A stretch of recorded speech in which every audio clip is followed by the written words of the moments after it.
Malala, a Brave Girl from Pakistan by Jeanette Winter.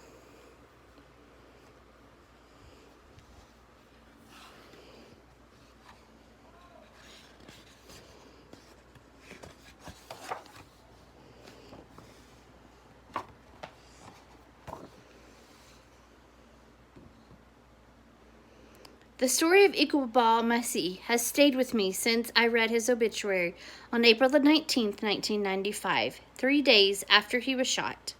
I learned about his life and about the courage he showed speaking out against bondage slavery for children in the carpet trade in Pakistan. When I read on October the 9th, 2012 of Malala Yousafzai being shot for speaking out for the right of girls to attend school in Pakistan, I thought again of Iqbal.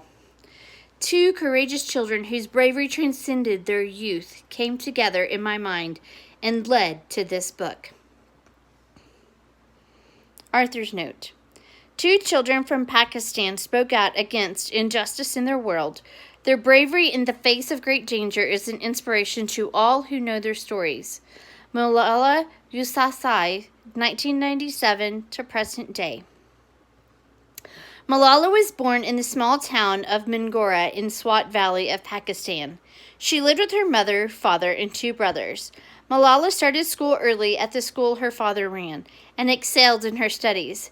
The Taliban, a group of religious extremists, had gained power in the Swat Valley and discouraged girls from attending school. Malala asked her father, "Why don't they want girls to go to school?" "They're scared of the pen," he replied. When Malala was only 11, she first spoke publicly about the importance of education for girls. Even as the Taliban became more aggressive, Malala continued to speak out. The threats continued, never stopping Malala, until the day a Taliban fighter shot her as she rode home in a school van. The bullet went through her head and neck to her shoulder.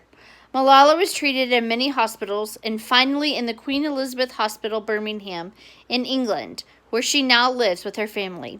Malala has received many awards for her bravery, including the International Children's Peace Prize, the runner-up, the Pakistan National Youth Peace Prize, the Mother Teresa Memorial International Award for Social Justice, and the Rome Prize for Peace and Humanitarian Action.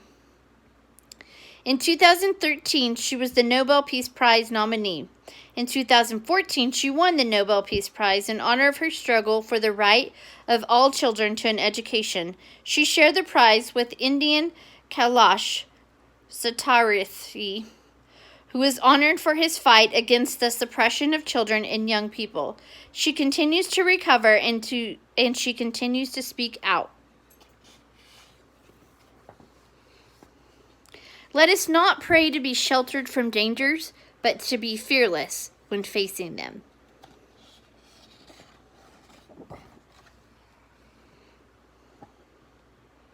Who is Malala? The Taliban fighter demands, looking into the school.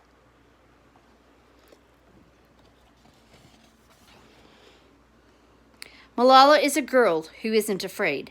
"I will power myself with knowledge," she says. "Don't go to school," the Taliban fighters tell the girls in Swat Valley. "Don't read," they say. The girls don't listen. They are brave girls.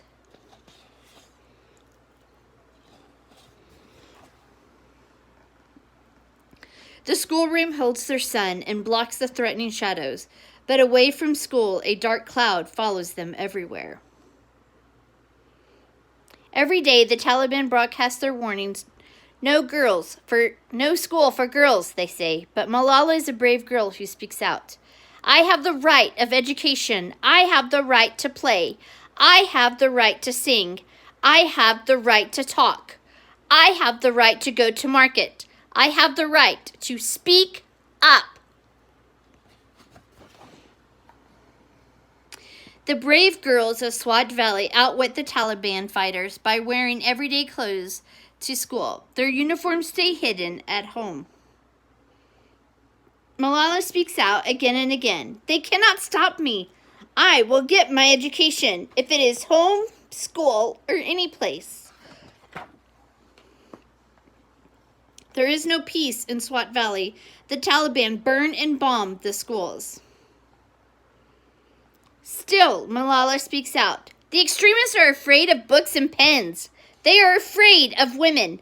How dare the Taliban take away my basic right to education? Attending school becomes more and more dangerous. Girls travel to and from school in a van for safety, until one day a Taliban fighter stops the van, looks inside, and demands, "Who is Malala? Speak up, otherwise I will shoot you all." He shoots Malala. The van rushes her to the small hospital in Swat Valley. A helicopter lifts her to a bigger hospital far away. A jet plane flies her across the ocean to a still bigger hospital. Everywhere the doctors work to save her. The shot fired at Malala is heard the world over. Prayers from girls and boys, women and men surround her bedside. Slowly Malala wakes from the nightmare. She opens her eyes, holds a book, and smiles, and her voice returns. On Malala's 16th birthday, before world leaders, she speaks out again, stronger than before. They thought that bullets would silence us, but they failed. One child, one teacher, one book, one pen can change the world. The world hears the voice of this brave girl from Pakistan and listens.